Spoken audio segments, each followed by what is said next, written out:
Hey, I am Joshua Phillips with Churchill Mortgage, and I am here with Bobby Hite. Why don't you introduce yourself, Bobby? I'm Bobby Hite. I'm in the real estate business in the Nashville market, in the Brentwood market, and started my career in the late 70s in the south end of the county, from Creve Hall to Brentwood to Nolensville to the Cane Ridge area. That's kind of the market area that I specialize in. Although I have clients Everywhere. and from Gallatin to Franklin to Bellevue, all in between. You've been all over the place for Lots of activity. 40 plus years. Yes. So tell me a little bit about how you said late 70s. Yeah, So I was in. how'd you get started? In the 1970s, I was in my early 20s and went to college for 1 year, never went back, and grew up in Inglewood on the Cumberland River on the east side of town. And back in the mid to late 70s, Hendersonville was kind of a hot market. People were moving up to that area. Old Hickory Lake was a hot market. A lot of people in the East Nashville market was moving north. And I remember going up, I was about 21, 22 years old. Tom Moore Realtors, which the veterans around the city would remember him, but he was the leader in that Hendersonville market for the 1960s, 70s, and 80s. He went to Goldsville High School, played football at Vanderbilt, played at Green Bay Packers. I remember calling him, going up to meet with him, and I went into his office, and I was probably 21, 22 years old, and I told him who I was, where I live, and I wanted to get in the real estate market. And his comment was, "Well, Bobby, you look like you're about 12. Come back in 5 years." Oh, wow. So I, not discouraged, but came back, and it turned out that my next door neighbor was friends with a gentleman by the name of Tom Ramsey, who is Dave Ramsey's father. Oh, wow. And he had an office on Allied Drive right off Nolensville Road. I never been to Flat Rock or Woodbine before because I was on the east side of town. So I met Tom and Millie Ramsey in the mid to late 70s, and they were kind of mentors to me for 2 or 3 years. And I hung my license there, got licensed, and I actually opened my company, I think, in late 1979. Wow. So you have been around a long time. And I'd love to hear just what you think about Nashville and how 40 years. I've lived here over 30 years. Like, how much has changed? I sold you your first house. Exactly. Well, I was going to tell that story at some point. So yeah, You should have kept it. yeah, exactly. So I'll tell that. I don't know. The market is, I remember 1980s, 1990s. Creve Hall was kind of a starter home market. You had the 1,200 square foot walk through 3rd bedroom, knotty pine paneling. People would buy that property, stay in it 6 or 7, 8 years, and they'd move into Williamson County, and they'd make 30 or 40 or 50,000 7, 8, 9 years later. And then the 1990s came, 2000 came, and all of a sudden Creve Hall became a market where people were buying, remodeling, adding on, painting brick, and it just, the starter home market has disappeared in the Nashville area. Yeah. You probably never imagined that a home in Creve Hall would be worth $1 million. Yeah, $380 a square foot. It's incredible. I'll tell that story about how I bought my first house. So 1997, we've got 2 little kids and a third one on the way, and we're living in an apartment. And one day it hits me. I'm reading the newspaper. And back then you actually had the ads in the newspaper for houses for sale. And somehow I was looking at that and I thought, I wonder if I could buy a house. So what do? Like most people, I call my dad and I said, "Daddy, do you think I could buy a house?" He said, "I don't know, son. Why don't you call Bobby Hite?" So I called you up, and sure enough, you took us out.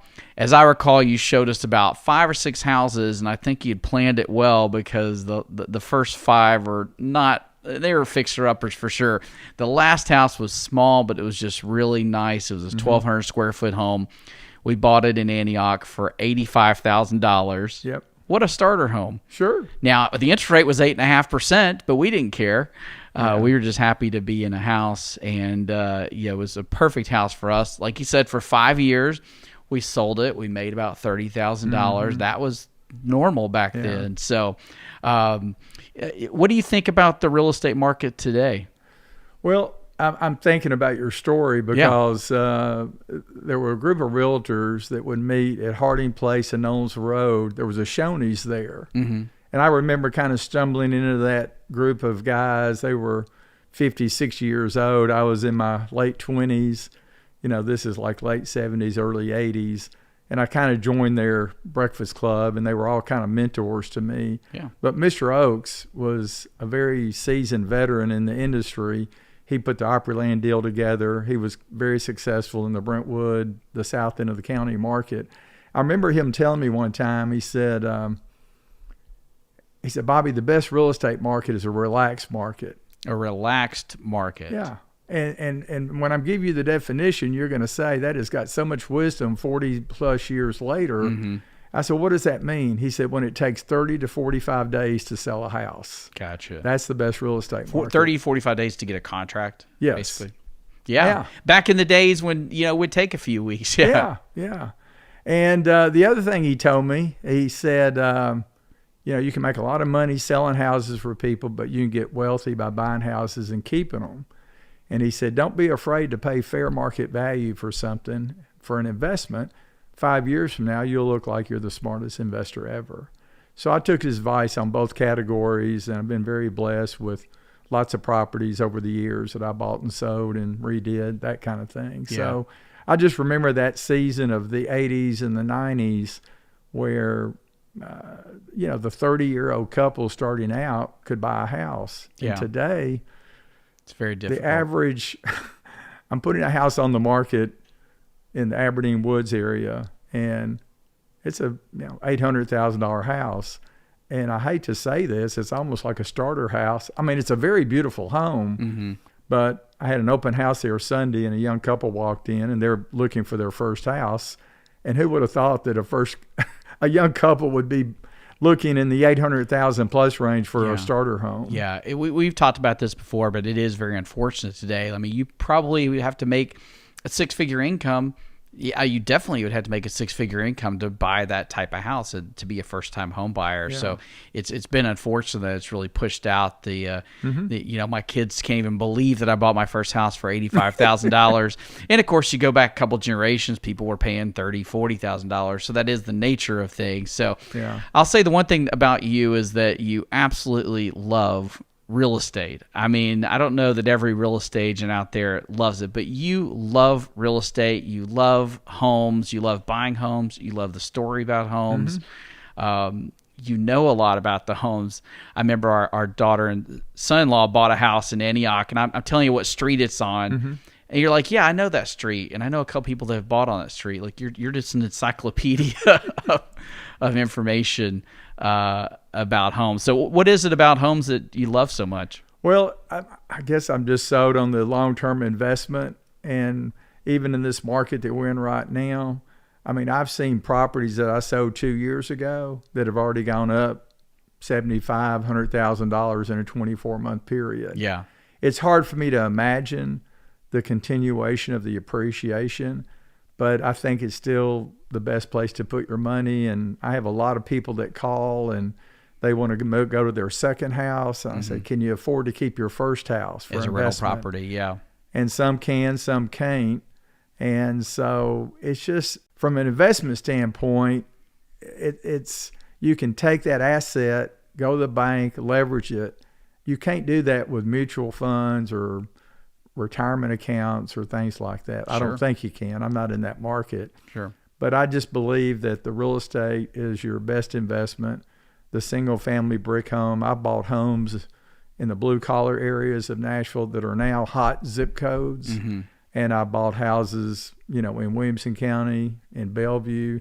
And some I keep and some I resell and some I sell to my clients, not properties that I purchase. Yeah. But I've got a handful of clients that have bought investment properties, and that's a very small percentage of my business. But my clientele is first and second time buyers. Sure. Every now and then I'll get a third generation client. Yeah. Now you were just telling us this story. Now you have great stories, and you were just telling us a bit ago that you have your first third generation client. Yeah. So if you start young, you can do that, Joshua. Yeah. I mean, you're still fairly young, Bobby. I started when I was 14. Exactly.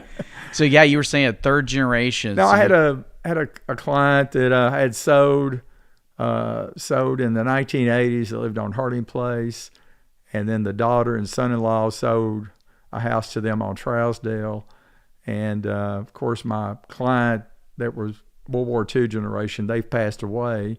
I'm still in contact with the mom and the son-in-law, and but last year their daughter called, who was the grandparents of Mr. and Miss Spalding, and we sold her a condo at Brentwood Point. So she put a Google review on the third generation, and some of my peers said Bobby Hite must be really old to get a third generation. that's amazing. I mean, and also just the fact that you've done such a good job, in serving people that I'm sure would you say the vast majority of business is referral business? It is. I've got some clients that I've sold 7-8 properties for, and I'm very blessed to have the clientele that I've got, and it's not about money. I've got great passion for people. I mean, when I put a house up for sale, there's a lot of folks that don't have family, and the basement is full of junk, and I'll send a guy over with a truck, and they'll declutter, and just things like that that's simple and easy, not expensive for me to do, and it just